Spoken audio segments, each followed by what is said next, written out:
Dengan Anda, Pak Yatna. Saya nggak boleh takabur, Pak. Hai, Assalamualaikum. Ketemu lagi bersama kami, kelompok 3. Kali ini kami akan membahas tugas Latsar di agenda kedua, yaitu mereview tentang pelanggaran nilai berakhlak yang ada di film Rumah Perkara. Saksikan yuk. Itu janji saya. Demi Allah, saya berjanji.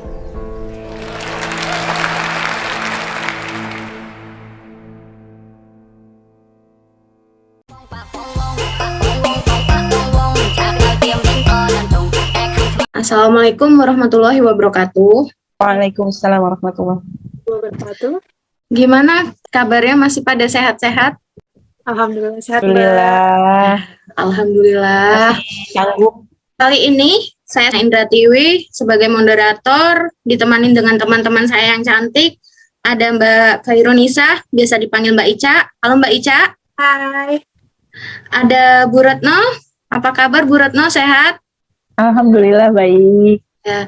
Terus Mbak Anggun sehat? Alhamdulillah sehat selalu. Alhamdulillah. Kali ini kita akan mereview dari film kemarin yang kita tonton, Rumah Perkara. Di situ disebutkan sebenarnya ada hikmahnya ya, nilai-nilai berakhlak bagi ASN. Untuk Pak Yatna sendiri, yang saya lihat ini kurang mempunyai nilai akhlak yang baik, berakhlak yang baik.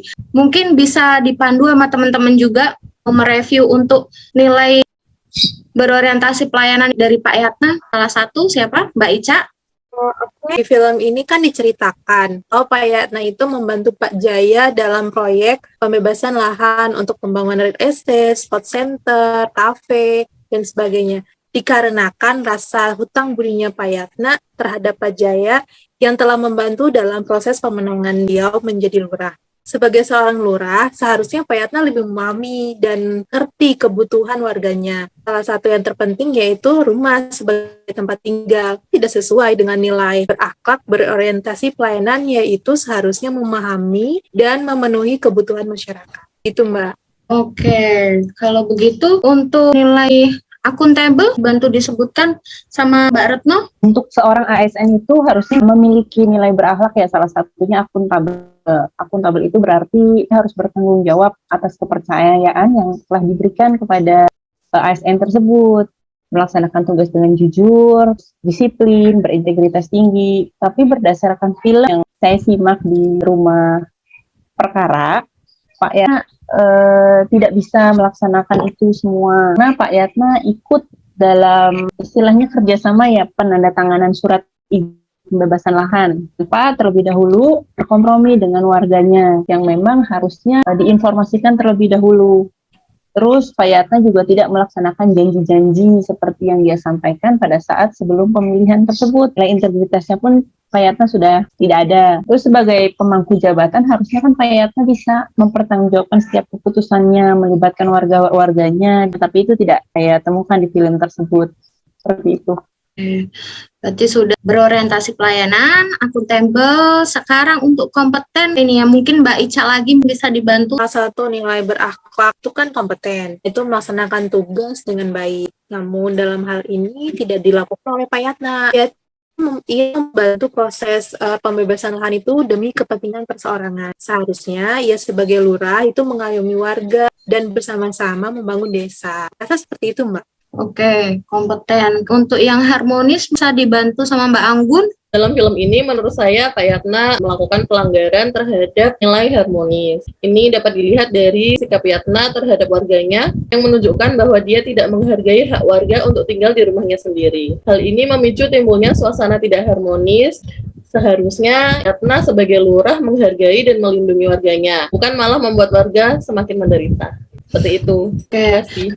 Berarti terjadi gap ya Mbak Anggun antara Pak Yatna sendiri dengan penduduk sekitarnya. Ya, kemudian untuk nilai loyalnya sendiri bisa disebutkan lagi sama Mbak Retno. Untuk loyal itu sangat terlihat jelas ya, terutama harusnya kan orang dinilai loyal itu ASN dia harus berdedikasi dan mengutamakan kepentingan bangsa dan negara dibandingkan kepentingan pribadi dan golongan. Di situ Pak Yatna sudah terlihat tidak memegang teguh nilai-nilai tersebut. Beliau mementingkan kepentingan pribadi dan golongannya dibandingkan kepentingan masyarakat. Dan juga beliau tidak menjaga nama baik ASN karena Pak Yatna tersebut memiliki hubungan gelap dengan si janda yang bernama Ella tersebut. Padahal peraturannya itu di PP nomor 45 tahun 90 itu terdapat larangan tegas bagi PNS yang melakukan perselingkuhan dan sanksi-sanksinya pun cukup berat. Baiklah kalau begitu, berarti memang sudah tampak tidak loyal ya Pak Yatna ini ya. Untuk adaptifnya sendiri Mbak Ica boleh dibantu lagi? Menurut saya untuk nilai adaptif itu sendiri, nah itu sebagai lurah tidak melakukan tindakan proaktif dan inisiatif untuk membela warga dalam kasus pembebasan lahan. Harusnya dalam menghadapi setiap permasalahan,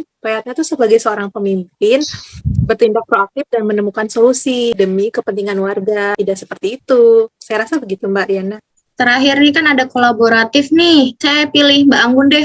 Oke, untuk pelanggaran nilai kolaboratif, kita bisa lihat dari sikapnya Pak Yatna ya, di mana tuh Pak Yatna ambil keputusan secara sepihak terkait pembebasan lahan di lingkungan kerjanya dia.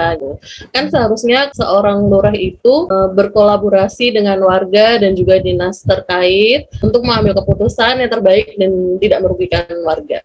Jadi kita bisa ambil kesimpulan ya bahwa Pak Yatna ini memang tidak mempunyai nilai-nilai ASN yang baik, yaitu berakhlak, yang merupakan berorientasi pelayanan, akuntabel, kompeten, harmonis, loyal, adaptif, dan kolaboratif. Jadi Pak Yatna itu contoh ASN yang tidak baik untuk kita tiru. Jadi semoga kita menjadi ASN yang benar-benar berakhlak.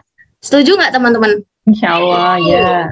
Oh ya. Sekian dari kami. Assalamualaikum warahmatullahi wabarakatuh. Waalaikumsalam warahmatullahi wabarakatuh.